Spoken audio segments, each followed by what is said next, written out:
The film unfolds in Paris with a black man named Driss driving his employer Philippe at night. Suddenly, Driss speeds up and doesn't care about traffic signals, but avoid crashing other cars. It gets exciting when cops get hot on wheels. Driss then bets €100 that he can shake them off. However, after driving under a bridge, the cops block their ways from both sides. Driss doesn't panic and bets another €200 to fool the police. As the cops inquire, he steps up his game and explains that Philippe can't move and he had to rush him to the hospital. The officers spot a wheelchair in the trunk and notice Philippe convulsing. Instead of pressing charges, the cops offer them escorts to the hospital and Driss wins his bets. While the cops hurry, Driss enjoys music with Philippe in the car. Once the cops leave, he shares a smoke with him in the hospital's parking space, asking him to relax. Moments later, they slip away before staffs arrive. It turns out Philippe is paralyzed, interviewing Driss with his secretary for a caretaker, but he doesn't like anyone as they give awkward responses. Suddenly, Driss bursts in, only seeking a signature to claim unemployment benefits. He's blunt, even flirts with Magali, but Philippe finds him amusing and asks him to return the next day for his papers. Driss then returns home. His family is struggling to make ends meet, not hesitating to compromise with privacy even in the bathroom. His older sister Mina helps manage them as they wait for their mom. His brother Adama hangs out with creeps exiting a mysterious car. As the boy enters, he lies to Driss, claiming he was at school. He grabs his bags and leaves again, but Driss realizes his brother is keeping bad company. In the evening, he tries to impress his mom with a stolen Fabergé egg. As he lies about his vacation, his mom vents out her anger because he was off-grid for 6 months. He shows up unexpectedly, treating her home like a hotel. Fed up with his lies and needing to care for her other children, she kicks him out and tells him not to return. Driss spends the night smoking and snacking with neighborhood friends. The next day, he returns to Philippe's house for his papers, but he is offered a job and Yvonne explains Philippe's daily routine. She also shows Driss the room he'll have, complete with a private bathroom. Driss is captivated by the bathtub, but is soon taken to Philippe, who explains the terms of service and hands him the signed papers. Driss accepts the 1-month trial. Philippe wagers he won't last 2 weeks.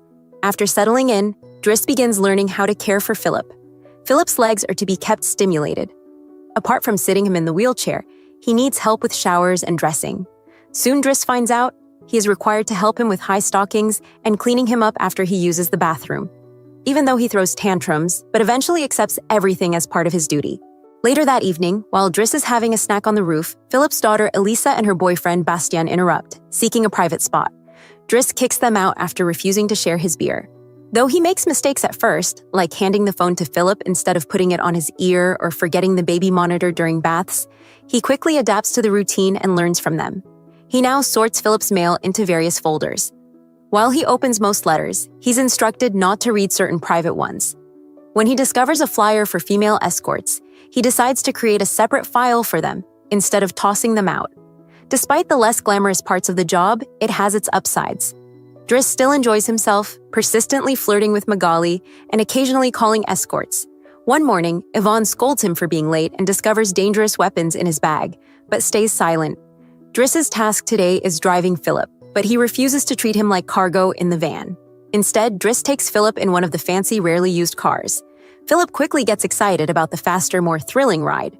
Despite Yvonne's disapproval, they face a neighbor blocking the exit, ignoring the no parking sign.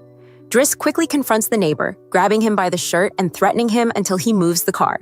Philippe is impressed, but Yvonne disapproves. They then visit a museum where Philippe plans to buy a piece, but Driss dismisses it as just a red blotch on canvas.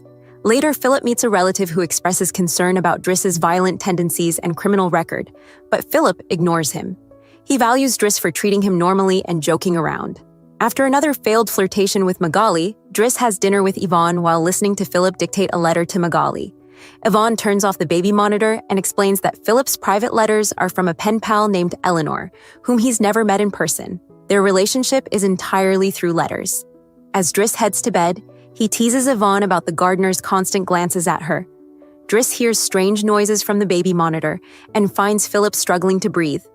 Unable to ignore it, he gently helps Philippe through the attack with soothing words and a damp cloth. Philippe eventually falls asleep but soon wakes, needing fresh air. Driss quickly puts Philippe in the wheelchair, covers him with blankets, and takes him for a nighttime stroll by the river. It's Philippe's first chance to see Paris at night in a long time, and he feels more relaxed. He tells Driss that medicine only helps so much, and he sometimes experiences phantom pain when they pass by girls. Philippe admits he can't satisfy a woman due to his condition but finds pleasure in ear massages because they're sensitive. When phantom pain threatens, Driss offers Philippe a joint. Initially skeptical, Philippe ends up enjoying it. They later dine at a restaurant, joke around, and Philippe opens up more about his life. Philippe met his wife as a student, and after their marriage, she suffered 5 miscarriages and was diagnosed with a terminal illness. They then adopted Elisa. Philippe was passionate about competitions, extreme sports, and speed. He was paragliding when bad weather caused a crash, resulting in a broken vertebra. Philippe jokes that his true handicap is missing his wife, not the wheelchair, causing Driss to crack up. Philippe realizes Driss has completed his 1-month trial and is officially hired. However, Driss must return the stolen Fabergé egg, a special gift from Philippe's wife, with whom he collected 25 over the years. The next day, Driss approaches Mina as she leaves school. She's upset because he only reached out to ask her to find the egg and hasn't responded to her messages. She also mentions that cops have been calling their home. Later, Driss visits Adama, who admits he was caught with 30 grams of drugs. Driss invites Adama to lunch, but he declines and gets into the same suspicious car as before. Later, Driss listens in as Philippe dictates a letter to Eleanor through Magali. He finds the flowery language boring and thinks Philippe should be more direct, and he's surprised they've been corresponding for 6 months without exchanging photos. Finding Eleanor's phone number in a letter, Driss takes the chance to call her, insisting Philippe speak to her directly. Their conversation goes well, and Philippe soon talks to her frequently, even right before he and Driss attend the opera, where Driss laughs and mocks the costumes. The next day, Driss persuades Philippe to exchange pictures with Eleanor, picking one of him in the wheelchair. Later, while Driss is painting, Elisa barges in asking for cigarettes and mocks his artistic efforts. Angered, he kicks her out before visiting Philippe, who is now asking Yvonne to replace the picture with one from before his quadriplegia. Yvonne hides the picture in the escort file just as Driss bursts in, upset about Elisa and suggesting Philippe discipline her, which Yvonne supports. Philippe agrees to talk to Elisa but is surprised when Driss mentions he's been painting. As days go by, Philippe and Driss's friendship deepens. Driss takes Philippe to enjoy the snow and brings him along during his runs. Philippe gets Driss his first suit and also scolds his daughter while Driss listens via the baby monitor. After finishing his first painting, Driss shows it to Magali, who slaps him when he tries to kiss her. Philippe, however, likes the painting and promises to try to sell it. Driss and Philippe enjoy their time together, with activities like getting a faster car, sharing joints, and hiring escorts. When Philippe's birthday arrives, he's not thrilled. Every year, he feigns surprise at the party and meets relatives who only visit to confirm he's still alive. Philippe dismisses the party as boring, while he and the guests enjoy live classical music. Driss finds Elisa crying in her room after taking some of Yvonne's pills, which won't be fatal. She's upset because Bastien broke up with her and called her a tart. Elisa asks Driss to confront Bastien, who agrees for a fee. Philippe shows Driss's painting to a relative and persuades him to buy it for 11,000 euros. Driss returns to the dining room and learns from Yvonne that Magali is in a rocky relationship with someone named Fred. As the party winds down, Philippe listens to important classical music, but only jokes about it. After the band finishes, Philippe plays Boogie Wonderland from his iPod and dances in the middle of the floor. His impressive moves get the partygoers to join in, much to Philippe's enjoyment. Later, while putting Philippe to bed, Driss reads Eleanor's latest letter. Eleanor's latest letter includes a photo of her and suggests they meet next week in Paris. On the day of the date, Yvonne and Driss try numerous outfits on Philippe until they find the perfect one. Yvonne will take Philippe out. Meanwhile, Driss uses his day off to confront Bastien, threatening him until he agrees to apologize to Elisa and bring her croissants daily. Driss also asks Bastien to fix his hair. Later, he visits his mother at work, observing her from a distance. At the restaurant, Yvonne and Philippe wait for Eleanor, who is extremely late. After an hour, Philippe gives up and calls Driss to pick him up, leaving the restaurant without noticing Eleanor at the entrance. Philippe takes Driss on his private plane and gives him the money from selling the painting, making Driss extremely happy. The next morning, they arrive in the countryside, where Philippe decides to go paragliding and drags Driss along.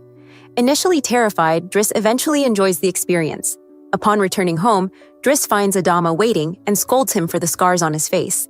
Adama refuses to share details about his life, so Driss makes him wait in his room while he calls Mina to reassure her, and then goes to put Philippe to bed. However, Philippe isn't ready to sleep yet. After showing Driss a painting, Philippe asks about his family.